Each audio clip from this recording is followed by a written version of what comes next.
way this project was funded, we had a just under $1.5 million HUD grant, as well as a $500,000 appropriation from the state. So for a total appropriation of just a fraction under $2 million. Now we had to use $1 million of that to actually purchase the property. So we spent about $950,000 renovating this property and furnishing it and doing it. So everything you see here that's been done was done for just under $1 million. I was just tallying up the numbers and we have hit it right on the button. We don't have much, we might have a few bucks left, that's it. We have used every penny of that money. The great thing about all of that funding is there's no local taxpayer dollars being used. It's all state funds that we use to construct this property, which is good news for the city. No local dollars for a facility that's going to benefit a lot of Suffolk and regional partners will be able to provide a service to this region as far as homeless shelters are concerned. The city had done some great work in planning how to utilize federal ARPA money that came out of the pandemic to purchase the facility that they're using, and then we're just deciding how best to do it. And so they were looking for somebody to come in and kind of help them figure that out. And so for me, that was really exciting to get in on the ground and to be working with a group of professionals who were receptive to, hey, we really want to know what the best practices are. We really want to know the right way to go about doing it. We're doing an RFP so we can listen to lots of voices. And ultimately, I was fortunate enough that they decided to take my voice into account. It's almost like a little small hotel operation, really, from the standpoint of providing the users the things they need to function here. And one of the things that the staff is going to do, when I say the staff, the managing company is going to do, once they get people in here and get an understanding of people's tendencies, they'll try to match people that are similar as far as comfort levels, and try to match them together to avoid conflicts. People who like it, maybe like it cold, they can put those people together, or people who like it a little bit warmer. So little things like that, you try to do things like that to keep people from developing conflicts. It's called trauma-informed design. And so we've long worked in trauma-informed care in how we meet people's needs. But we've also known in other areas, particularly in some residential treatment, elder care, assisted living, principles of trauma-informed design. But it hasn't been real prevalent in the shelter system. And within the last 10 years, there's been more movement towards trying to incorporate trauma-informed design. And really what that means is to try not to have your facility look institutional. So you stay away from institutional colors, that sort of thing. Also, you can very easily use softer textures, other flooring options that didn't even exist 25 or 30 years ago, to just make the rooms that folks are staying in the common areas and other places, be more inviting, feel more like home. The city is treating this building like any other city building from a standpoint of maintenance. The Department of Capital Programs and Buildings will be maintaining this just like they maintain any other facility. The management staff that runs this facility will have all the on-call numbers. If something goes wrong here, there's a toilet that needs fixing, or HVAC unit goes down, or a door handle needs to be changed, whatever. They would put in a request just like any other city building puts in a request. Capital programs will come out and fix the item just like any other city building. The whole purpose of that is so that we maintain the same level of maintenance and to keep the same level of quality throughout, like we maintain all of our other buildings, as opposed to putting that task on the management company and leaving it up to them to make decisions on how things get maintained. Their motive is probably more financial than it is doing it right. So we want to make sure that the facility stays in the proper working condition and to a standard that we want to keep it at. I have worked in both municipal and county government before and have great experiences. This may be the first experience I've had where at the top level of local government, in this case, the deputy city manager, Mr. Felder, and even the city manager as well, but particularly the deputy city manager and the staff that's working with him have all been hands-on involved in making decisions, thinking through different scenarios and implications. Not that they were involved in something that they should have delegated to others, because when the delegation to get the work done needed to be done, it was done.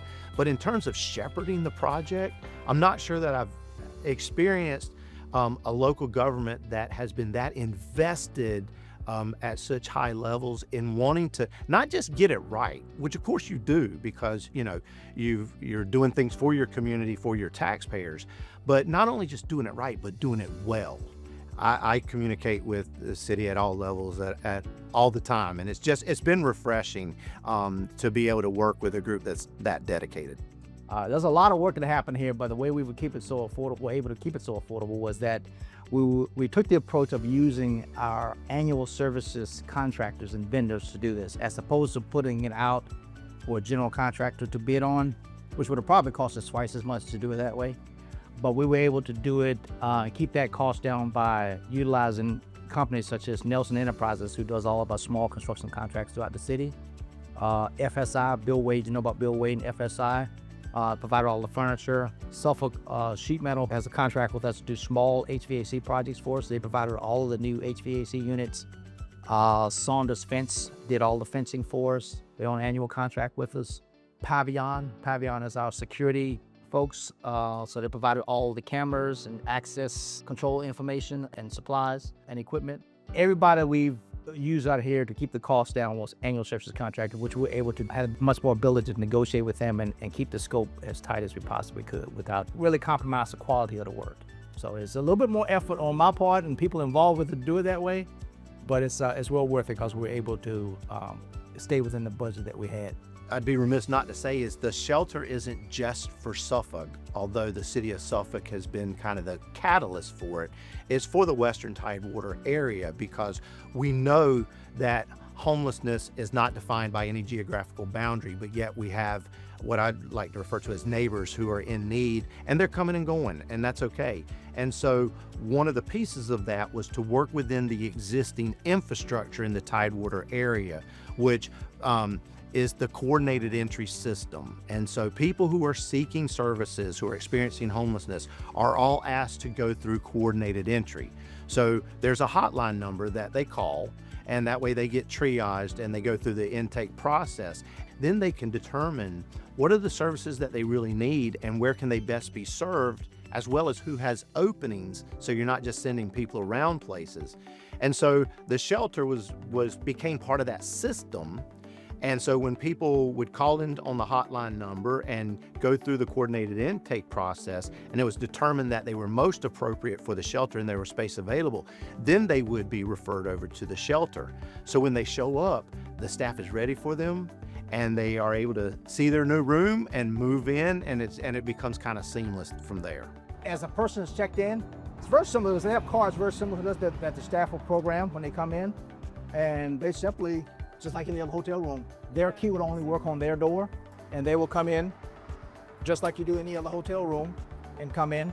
And then when that person leaves, they turn their card or their fob back in, and they can be obviously recycled, and for the next person that comes in. Now, if they get lost, they're easily removed from the system and a new one issued. If it's after hours, they can come up to this window. Staff will be here behind this window. They can find out what they need. If they're supposed to be here, if they've been referred here, then they can let them on in and start the process. If somebody just walks in off the street and this is not exactly where they need to be, they can give them information on where they should go, whether it's the free health clinic or wherever it is they're looking for. And then they can be on their way. But this is the first point of contact right here between staff and the patrons that will be using the facility. There's a total of 18 rooms, but 37 beds and 2 to a room. And you say, well, that math doesn't work. That's because we got one room up here that actually has a small auxiliary room to it to pick up the 37th bed. This room is very similar to the other rooms, but this is one bonus room. We had an extra room in it. So we were able to put a 37th bed in this one. And the reason there's a ceiling fan in here, obviously, for the light fixture, but it's also the fact that you only have the HVAC unit up front.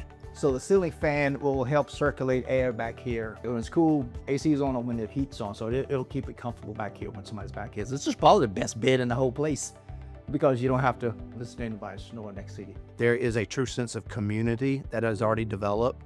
My understanding is they've already had 4 people exit to other permanent housing situations, and then they were able to refill those spaces. That's pretty remarkable for a new operator to come into a new facility in a city that's doing it for the very first time and have that level of engagement and impact in their first 30 days. And so pleasantly surprised. I knew that they could do it. I knew the city had the desire and the ability to support the operator to do it. But yeah, they're doing some remarkable things. It's really neat to watch the community kind of evolving over there. We've gotten a lot of calls from people that want to volunteer to help at the shelter. A lot of people want to donate items, but a lot of people want to volunteer their time also. So we're putting them in touch with the management company to coordinate how they can utilize some of these people who want to service the shelter. And I'll repeat it one more time. I know I said it already, but we're able to construct this and furnish this without $1 of local taxpayer money. This all came from a HUD grant as well as a state appropriation. I think one of the things that's kind of unique here that I don't know that I've seen done as well in other places is the amount of time and energy that was put into conversations with the community. Your city council spent a lot of time on this. Your city staff spent a lot of time on it. There was a lot of conversations, and so there wasn't a building, facility, or program announced before a lot of conversations had taken place. And I think that did a great job of paving the way for here's what it is and what it's going to be.